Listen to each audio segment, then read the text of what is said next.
नमस्कार, जय हिंद, जय भारत. मी तेजस गाडे. ट्रम्प पुन्हा एक दिवस ट्रम्पसोबत. ट्रम्पनं म्हणला का ग्रीनलँडवर आता मी कब्जा करणार नाही. का बरं? तर ठीक आहे, त्याला समजलं. आपण जे 2-4 व्हिडिओ बनवले त्याला वाटलं का नाही भाईसाहेब याचे व्हिडिओ पाहून युरोपियनवाले म्हणतील का भाईसाहेब ऐसा हो गया, हम एकत्रित येऊन जाईन, आपण मग ट्रेड रोखू. धमकी दिली अक्षरशः युरोपियन युनियनने. जर ग्रीनलँडवर कब्जा करतो म्हणशील तर आम्ही सगळे एकत्रित येईन ना, बस तुझे माहीतच आहे मग आम्हाला. ठीक आहे, तर अमेरिकेनं म्हणलं का मी तिथं असं फोर्सफुली कब्जा करणार नाही. ठीक आहे, तिथल्या लोकांना जे वाटते ते करू द्यावं. ठीक आहे, सोबतच फक्त माझी एक चॅलेंज आहे, सिक्युरिटी चॅलेंज. तर त्याच्यावर युरोपियन युनियननं आपलं मत ठेवलं का भाईसाहेब नाही, सिक्युरिटी चॅलेंज आहे आपल्याला माहीत आहे, पण तिथं मग काय करायचं तर ॲज अ ग्रीनलँडवर आयरन डोम, गोल्डन डोम, ठीक आहे अमेरिकाचं, तर त्याला तू स्थापित कर. सोबतच ग्रीनलँडलाही सुरक्षा दे, युरोपियन युनियनलाही दे आणि अमेरिकेलाही दे. कारण की अल्टिमेट हे एकमेकाचे चेलेपेले आहे. त्याला माहीत आहे का आज जर आपण विस्कळीत झालो तर उद्या आपला दोघांमध्ये तिसरा फायदा घेऊन जाते.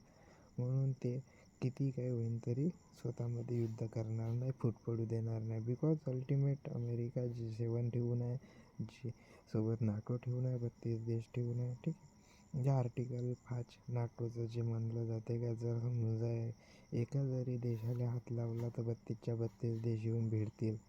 त्याच पद्धतीनं अमेरिका त्याला साधतच समोर पण चालणार.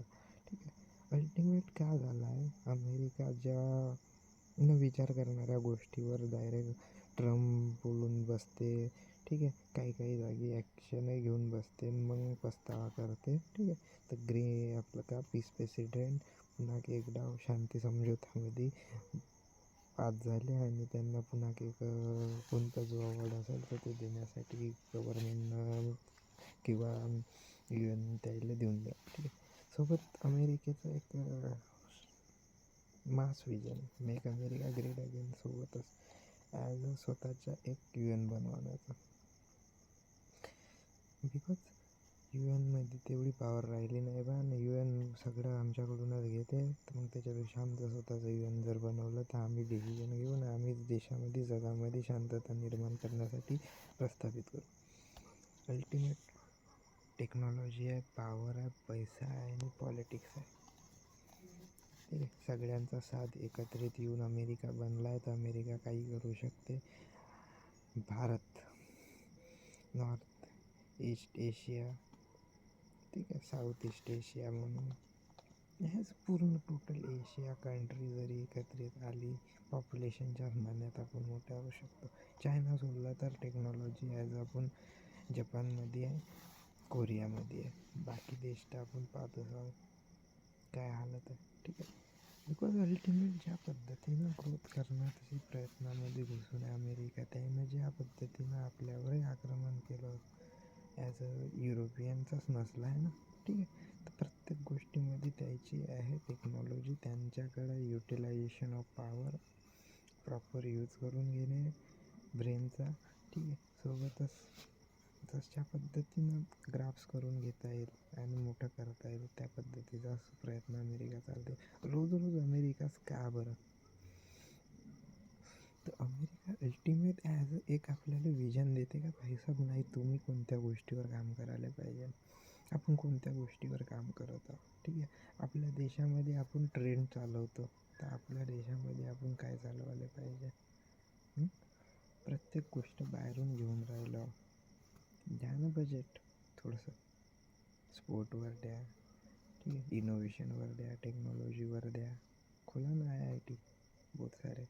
काय होणार आहे, काढा ना खेडोपाड्यातले जे टॅलेंट आहे, जो वोकेशनल स्किलवाले आहे. ठीक आहे, त्या बंद्यामधून जुगाडामध्ये तर भारत एक नंबर आहे. तुमच्या IITवाले जेवढे जुगाड नसेल करत तेवढे आमच्या खेड्यापाड्यामध्ये जुगाड म्हणून यंत्रसामग्री चालू आहे. ठीक आहे, अल्टिमेट त्याला ॲज अ मंच नाही भेटत किंवा ॲज अ त्यांच्यापाशी ते साधन उपलब्ध नाही राहत, त्याच्यामुळं ते मागे पडलेले आहे. तुम्ही बस फक्त आपलं पॉलिटिशियन इरा साधण्यासाठी बस लोकांमध्ये हिरवा भगवा यांच्यातच लढवून टाकतात. अल्टिमेट लढाई कशाची असायला पाहिजे? आपणही सामान्य जनता बस आपल्या हक्काची लढाई लढण्याच्या व्यतिरिक्त बस येऊन राहिला, कोणी किती देऊन राहिला त्याच्याकडे लढाई लढतो आपण. ह्या सगळ्या गोष्टीचा ताळमेळ साधत आपल्याला आपलं जीवनमान सुधारवण्याचा प्रयत्न करायला पाहिजे. येणाऱ्या भविष्याची चिंता आपल्याला करायला पाहिजे. ठीक आहे, एवढे बोलून मी माझे 2 शब्द संपवतो. जय हिंद, जय महाराष्ट्र, जय विदर्भ.